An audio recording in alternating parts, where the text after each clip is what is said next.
कौसल्या सुप्रजा रामपूर्वा सन्ध्या प्रवर्तते उत्तिष्ठ नर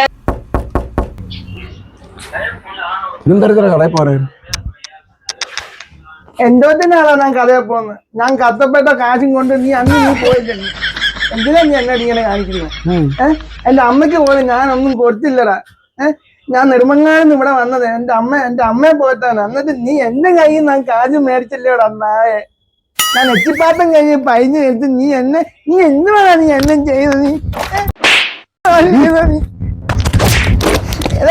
എടാ നീ എനിക്ക് 700 തന്നിട്ട് നീ 200 കൊണ്ട് എനിക്ക് തങ്ങൾ ഇല്ലാത്ത പൊട്ടനാണോടാ. കുഞ്ഞു കാലത്തൊക്കെയാണ് ഞാൻ ഇതുപോലുള്ള കടകൾ കണ്ടിട്ടുള്ളത്. സജീദ എന്താടാ എന്ത് പറ്റി നിനക്ക്? ഇവനെന്ത് പറ്റിയാണോ? ഈയൊരുത്തൻ ജോലിയില്ല കൂലിയില്ല പട്ടിണിയെന്നൊക്കെ പറഞ്ഞു വന്നപ്പോ നെടുമങ്ങോട്ടുകാരൻ അവനെ സൺസിറ്റി കൊണ്ട് ജോലി മേടിച്ചു കൊടുത്താ. അവന് ജോലിയും മേടിച്ചു കൊടുത്ത് ഇവരെ കൊണ്ട് റൂം ശരിയാക്കി. ഇവനെ ഇപ്പൊ പിറ്റേന്ന് ജോലിക്ക് പോയില്ല. ഇപ്പൊ വിളിക്കാൻ ചെന്നപ്പോഴേ അവൻ മിമിക്രി കാണിക്കണോ? നിന്റെ അടുത്ത മിമിക്രി എന്ന് പറഞ്ഞ പൊട്ടനാടാ. ഞാൻ പോകുന്നു. ചെട്ടിക്കുളങ്ങര ഭരണി നാളിൽ ഉത്സവം കണ്ടു നടക്കുമ്പോൾ